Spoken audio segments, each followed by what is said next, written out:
There we go. All right. Three, two, and one. Well, Steve, welcome back. Mayor's Monday here at WSAU, WSAU.com. As always, sitting in for the actual mayor of Marshfield, Lois T. Strake. She's pretty hard to get a hold of sometimes. Yeah, the mayor is doing a lot of her duties, and she's trying to keep up on everything. I think maybe we've talked about this before. She is Mm-hmm. battling an illness that has caused her to have some times when she needs to rest and take breaks. So she's trying to handle as much of her formal workload as she can, but I'm trying to help her where I can. So I'm glad to be talking with you today, Michael. Absolutely. Yeah, absolutely. And of course we always appreciate that. I mean, at least just having somebody who's got their finger on the pulse of what's happening in Marshfield. And again, it's one of those areas. It's a long drive for us. It's kind of sort of out of the coverage area, but yet it's still in the coverage area. So it's good to be able to get in the same virtual room together like this every now and then to chat about some of these things that are happening in Marshfield, because you did make some statewide headlines a couple of weeks ago when you discussed the cat declawing ordinance, which would have banned veterinarians in Marshfield from actually actually administering the process of declawing cats, and that was something that actually failed at City Council. Tell us what that debate was like and why it ultimately did not go through. Yeah, sure, Michael. Brian Giles, one of our council members, brought this up in late spring, and he pointed out to us that he believed that it was an inhumane process to declaw cats. He had learned about it. He actually had a speaker come and talk to the council via Zoom on July 11th. Her name was Jennifer Conrad with the PAW Project, I believe it's called, and really had a video that showed how it can be injurious to cats, how it's very hard on them, not just in the surgery, but then oftentimes even later on, that they struggle to recoup and get back to normal. So we did bring an ordinance forth for council consideration. The city council did vote 6-4 not in favor of the ordinance. They did not want to do this. It was a good and healthy debate. We had a lot of speakers come to the podium that night, most of them suggesting that we adopt the ordinance, and they talked a lot about the impact on cats from having the declawing process done. But in the end, I think it was a debate between the possible effect on the animals on one side versus whether or not this is a government overreach, for lack of a better term, on the other side. There were some people on the council who said, you know what, I don't necessarily like the cat declawing thing from the way I understand it, but I don't want to be telling people that they can't do this. If they feel led to do it, I want to give them that opportunity to pursue it. I don't think this is a city government business, and we shouldn't get involved. So it was a hot debate. It ended up being 6-4 against. It could be brought back again after a year. That's our standard practice if somebody wants to bring it up again in the fall of 2024. But for now, that topic is done. Yeah, and you were also telling me that in the process of researching this, you actually discovered that there's not a whole lot of veterinarians in Marshfield that actually will take up this procedure if they're asked, correct? Yeah, we haven't found any. We have 3 veterinarians here, and they've all apparently indicated that that they don't even perform that procedure now. I mean, and I guess that procedure is kind of out of favor in part because there are indications that the effect on cats can be long-term. I know the video we saw back in July showed that sometimes they don't want to put any weight on those paws for the rest of their lives, or they limp a little bit, or they kind of bite at them because something just doesn't feel right to them. And so veterinarians, I guess, in general, don't perform that. Some people do, some veterinarians do, but not as many as once did. Mm-hmm. Yeah, and on our end, on research, again, we kind of found that you would be in line with cities like Madison and Milwaukee, but it's not something that a lot of people or a lot of areas in Wisconsin have actually taken up participating in this debate, or even putting an ordinance in place that says, it can't be performed. Yeah, one speaker, it might have been one of our council members, Michael, said, if we're not having any of these performed in the city of Marshfield, why are we even talking about it? Why are we voting on an ordinance that really seems to have no impact on our community? But I know one of the people who came to the podium that night said something to the effect of, what if a new person comes to town and does this? Or what if one of the current, maybe it was a council member who said this, or one of the current veterinarians changes their mind and decides they are going to perform them? It would tell everybody here in town that that's not to happen in the city of Marshfield. Mm-hmm.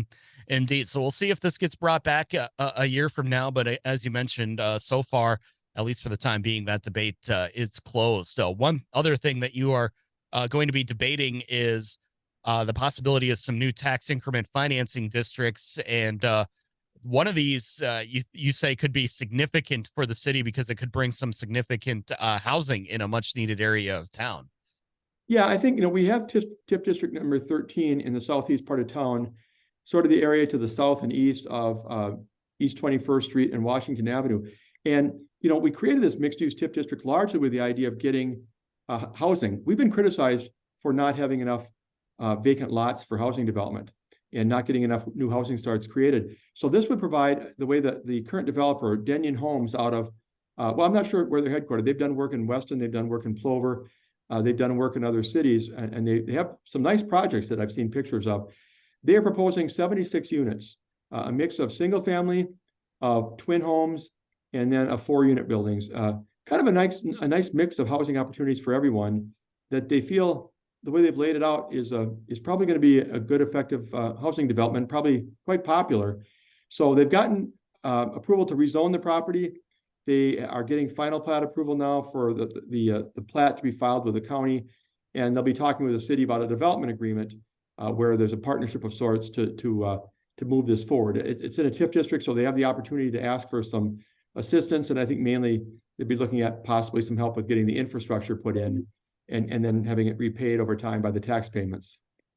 Yeah, and this is exactly what Marshfield is needed. I remember, I believe it was a couple of years ago, you were in a spot where there was only about 24 or so developable plots of land in the town, and you were in a real housing crunch. So I know adding to your housing inventory has been something that's been a priority for dating back to Bob McManus's time in office, and even Chris Myers before him.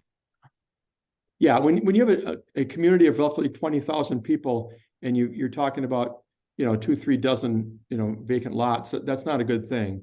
You need a lot more opportunities and different parts of town with different likely price points and different demographics looking for them. One of the things I'm a big proponent of and have been throughout my entire career is what I call, and others call, I think, life cycle housing. You want to have that. If people want to live in Marshfield, do you have something for everybody? What if you're a first time person, you're 25 years old and you're looking for that first home? What about if you're getting to the point in your career where you've got a family, you've got kids, maybe you've got a little bit more money, you want opportunities for what you're looking for? What if you're an empty nester looking to maybe come down and maybe sell the house and buy something a little bit smaller? You want to have something for everybody, and that's what we're trying to find. And if you don't have that many opportunities, you're just not going to be able to keep and attract the people that want to live here. They're just not going to have enough choices. Yeah, and you've got that development. You've got the possibility of some other multifamily housing elsewhere in town, if I Yeah, there's remember one. right. Yeah. Yeah, we're looking at one up in the northwest part of town, a new TIF District 14 that would also be multifamily, where there could be some 2-family and 3-family buildings, nice looking, twin homes and triplexes. And, again, that meets a certain demographic. There might be people listening to you right now saying, well, gosh, I don't want that. I want a big single family home, or I want to live in an apartment building or whatever. The idea is to have different opportunities for different folks who are looking for their own kind of housing that works for them. It's a price point they can afford. It's a size they want. And this is just one more way to try and meet that demand. And the prices that this person would be looking at, I think, are fairly affordable. So we're interested in seeing if this can come to pass. Mm-hmm. Yeah, especially when you're an area like Marshfield, as you mentioned, you've got a town of 20,000 or so people. You've got the clinic there. You've got other big employers in town, and they've always got job openings, and it cycles back. If you don't have the housing, you're not going to get the people there to fill those jobs. Yep, that's very true. That's exactly correct. You called it right. Yeah. Indeed. And so we'll look forward to seeing where those developments end up going. Another development that you're really excited about, the police department, which needs to be replaced after, correct me if I'm wrong, some 40 or 50 years. Yeah. You might be able to luck into something with this.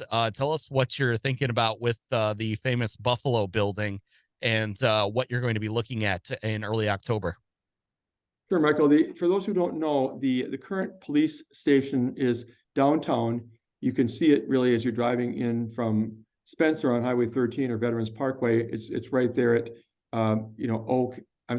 Chestnut, I'm sorry, and First Street, and it's kind of a carved up little rat maze, for lack of a better thing. I mean, they've made the best of it. They put in walls where they need to create offices, but the whole thing is small, and it's in need of renovation and remodeling. And the question is, how much money would you spend on that building? And the hope has been out there for a while to get a new facility, but then you say, well, gosh, we have to buy property, and where's it going to be, and put up a building. Well, we got the opportunity because there's a person who owns what we call the Buffalo Building at 25th and Central on the south end of town. And he said, hey, look, I'll donate it to the city. I'll take the tax write-off. I'll donate it for your use as a police station if it will work for you. Look into it, investigate it, and let me know. So we've had a company called ADCI out of Southern Wisconsin doing a pretty full-blown study. My understanding is that they've come up with 3 or 4 options to be looked at as to possible interior designs for it. And they have potentially different cost figures associated with them. So we've scheduled a meeting of the City Council and the Fire and Police Commission for Wednesday, October 4th at 5:30. Right now it's scheduled for the Second Street Community Center, but we may move it because there's some questions about the audio in the big room that we would be using. We want to make sure that we can televise this if possible for people who can't attend. But this will be a time when the Fire and Police Commission and the council will hear the presentation. They can interact with the consultant, ask all the questions they want about the designs, what went into them, what the reasons are for the layout that is being proposed. They can talk about the cost numbers, which they'll be hearing at that point. And we'll get a sense of whether or not this project is likely to move forward. But I know there's a sense here that if it can't move forward with a donated property, it's going to be a hard one to pull off in general, because this has been kind of a gift laid at our feet if we can make it work. Mm-hmm. Yeah, indeed. And as we just mentioned, not a lot of developable or free land in Marshfield at this time. So even if you do have to find something bigger and build from scratch, you'd certainly have a hard time being able to pull that off. So what are you thinking when it comes to the department? What do you need, I should say, out of the Buffalo Building to be able to make it work? Well, in general, they're looking for a couple of things. They're looking for a little bit more space than they have at the property downtown because it's kind of cramped. And they're also looking for more usable space, which comes from designing rooms and designing offices and designing training area and evidence room and lockers and stuff like that to the sizes and configurations that you want. And what they have right now is kind of a building that they inherited as far as, I shouldn't say inherited. I'm not saying we didn't build it, but the configuration inside is it's really crazy. There's small little nooks and crannies that they're using as offices. So they need a little bit more size, and they need to be able to make it what they want it by putting in some walls and creating spaces that work for all the different parts of what they do. The clerical, the investigations, the conference space, the evidence lockers, and everything they need in a way that fits together really well. And like I said, they're apparently coming up with 3 or 4 configurations for review, different ways to look at the carving up of that pie. And we look forward to hearing what it is and getting some feedback from the elected and the appointed officials. Yeah, and hopefully you hear what you want, so which of course is that this is going to work. We can make it work, and it's going to get done at a fairly reasonable price as well. Of course, reasonable being a relative term, but still. Yeah, I mean, you may well hear coming out the council members might say, well, we like this, but boy, is there a way we could cut the cost a little bit? And then they'll talk about different ideas for how. There's always, when you construct something, what you're constructing a new home. Well, okay, we have to trim it back a little bit. Okay, we'll do without that room, or we'll do without that amenity. So I'm sure there'll be conversation on October 4th along those lines as well. But hopefully we'll come out with an understanding of what might be possible going forward.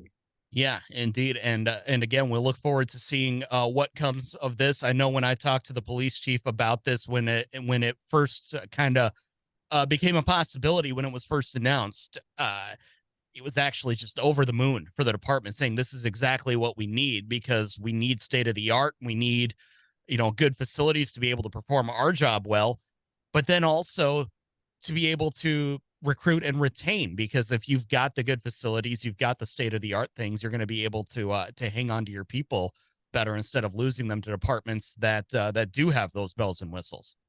Yeah, that's very true. That's well said. I mean, it's very competitive, and you know, you want a first-rate department. You don't want the Taj Mahal. You know, the people look at it and say, "My gosh, you spent, you know, $50 million building this thing." But you do want a facility that is first rate because you want to attract and keep people that are first rate, and you want it to last for a long time. Hmm. You know, you want to be able to look back 30, 40 years and say that this building is still functional, it's still being used, and it still fits the purpose that we constructed it for, or that we remodeled it for in this case. And so I think that's part of the thing too, is looking. I mean, I know people want to cut back every dollar they can, and that's great. We all do that in our personal lives, but Oh you yeah. want to make sure that it's something that's going to uphold, and long after some of us are in office or city staff, that will be still doing the function for which it was remodeled. Well, Steve, we always appreciate the time here on Mayor's Monday. Once again, always appreciate the good conversation as well. We'll look forward to chatting again, maybe before the year is over. But I guess first, do you have? Are you starting to untangle now the holiday lights, the Christmas lights for the big show Oh, at the Wildwood Zoo? Is that your job as city administrator? I'm very glad it's not. Do you know that they have more than a million Oh yeah, lights? oh yeah, So I mean, and they've stopped I counting right now, right? yeah, it's incredible. You know, I think about the lights at my own house, and when one goes out, you know, and entire strands go out. I don't know what it's like there, but I give those volunteers, and I think the Rotary Club is, you know, they're obviously involved. Their name is in it, Yeah. Rotary Winter Wonderland. What a wonderful thing for our community. People come from, you know, quite a ways. They don't come from, you know, New York or something, but they come Mhm. from around the area to see what's really a beautiful display Oh here yeah. in the city of Marshfield. It's a great thing for our community. And I have treated my parents from South Dakota to it. So hey, you can put that pin on the map. Yeah, there South you go. All Dakota. right, I will do Yeah, that. yeah. That's good. That's But good to know, Michael. but you really is that a job? I mean, is that a full-time job though? On just untangling the lights, would that be something that one could do for $15 an hour?